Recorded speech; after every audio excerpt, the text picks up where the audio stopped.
warahmatullahi wabarakatuh. Nama saya Nur Anissa. Saya akan menyelesaikan tugas UTS saya dengan presentasi dengan materi filsafat ilmu pendidikan. Yang pertama ada materi-materi yang saya angkat. Yang pertama itu pengertian makhluk alamiah dan makhluk sosial. Sebenarnya apa sih manusia? Yang diartikan dengan makhluk alamiah, karena manusia nggak bisa lepas dari alam. Misalnya kita butuh alam sebagai hidup, kita membutuhkan oksigen dari alam untuk bernafas.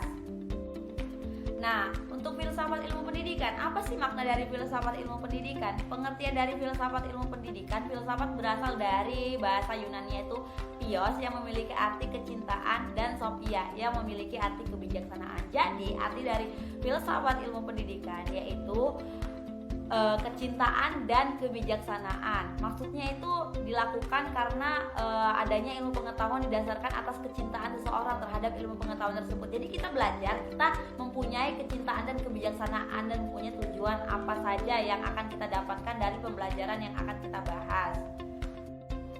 Nah, ada pula pendekatan filsafat dan pendidikan dapat didekati dari problem-problem pendidikan, dari bersifat filosofis yang memerlukan jawaban yang filosofis.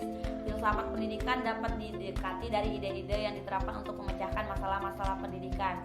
Sebenarnya banyak sekali masalah-masalah pendidikan yang sedang kita temui di masyarakat di Indonesia sendiri.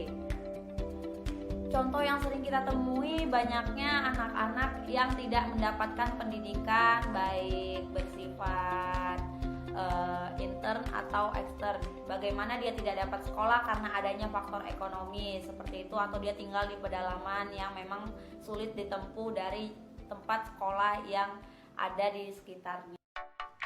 Ada pula masalah yang sering kita temui, mulai dari pembelajaran tatap muka, dampak belajar daring di era pandemik, orang tua yang tidak dapat dampingi anaknya karena bekerja, sampai pada saat tatap muka adanya keterbatasan angkutan umum, sehingga siswa harus berjalan kaki ke sekolah, sampai faktor infrastruktur yang berada di sekitar jarak antara rumah dan sekolahnya, dan banyaknya masalah lain.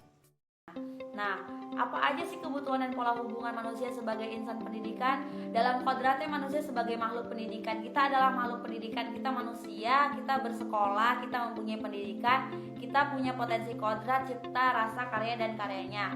Dijabarkan maksudnya itu manusia punya sebagai makhluk yang perlu dididik dan mendidik diri. Kita dari kecil diajarkan bagaimana caranya kita berjalan, bagaimana berlari oleh ibu kita. Kita diajarkan berbicara oleh ibu kita. Dan pada saat kita sudah dididik, kita perlu mendidik diri. Harus jadi apa sih kita ke depannya? Harus menjadi orang seperti apa yang diinginkan oleh kita? Apa bakat yang kita punya?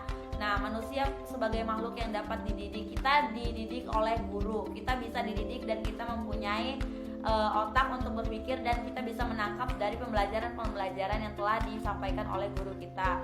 Dan manusia makhluk yang berpendidikan. Manusia makhluk berpendidikan, kita mempunyai sekolah, mau homeschooling, mau sekolah di swasta negeri, itu adalah orang saja disebut bahwa kita adalah makhluk yang berpendidikan. Jadi walaupun dia sekolah di mana dan apa tujuannya dia berpendidikan, itu adalah bahwa kita adalah makhluk berpendidikan. Bukan berarti orang tidak sekolah tidak punya pendidikan, seperti itu. Sekolah itu hanya saja sebuah simbol bahwa dia sudah mencapai jenjang SD, SMP, atau SMK. Sedangkan orang bisa saja sekolah atau mendapatkan pendidikan melalui homeschooling dan lain-lain. Nah, ada pula pandangan esensialisme dalam pendidikan. Apa sih esensialisme? Esensialisme itu aliran pendidikan yang didasarkan kepada nilai-nilai kebudayaan yang telah ada dari awal peradaban manusia. Tujuannya itu biasanya selalu untuk membentuk pribadi bahagia dunia dan akhirat, dari ilmu pengetahuan, kesenian, dan segala hal yang mampu menggerakkan kehendak manusia. Dari dulu sudah diajarkan tentang pendidikan, bagaimana kita bersikap sopan santun, dan walaupun hanya melalui budaya sosial dari seseorang itu sendiri. Nah, ada lagi pandangan perennialisme dalam pendidikan. Perennialisme itu termasuk dalam kategori filsafat pendidikan juga, dari akademis skolastik. Dari perennialisme ini diambil dari kata perennial yang artinya abadi atau kekal. Dari maknanya itu bahwa perennialisme itu punya kepercayaan atau filsafat yang berpegang pada nilai-nilai norma yang bersifat kekal dan abadi. Jadi sampai kapanpun pandangan realisme, sikap realisme ini ada, aliran realisme ini akan ada di dalam pendidikan di Indonesia atau di negara manapun. Pandangan realisme itu ada tentang belajar mencakup mental disiplin sebagai teori dasar. Mental disiplin bagaimana seseorang tersebut menghadapi teman-teman dia atau menghadapi tugas-tugas yang telah diberikan dari teori dasarnya.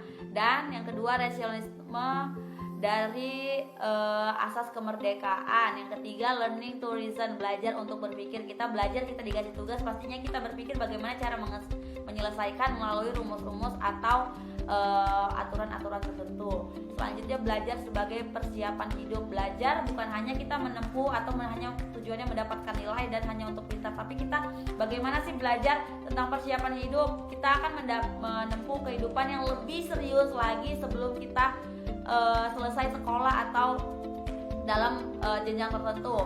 Yang terakhir yaitu learning through teaching, belajar dan mengajar. Kita belajar bagaimana kita dapat mengerti dalam suatu pembelajaran, bagaimana cara kita berpikir, dan kita juga dapat mengajarkan atau mengamalkan dari ilmu-ilmu pembelajaran yang telah kita punya.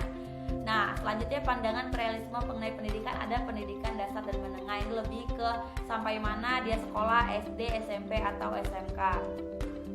Sekian materi presentasi dari saya. Jika ada kekurangan saya mohon maaf. Wassalamualaikum warahmatullahi wabarakatuh.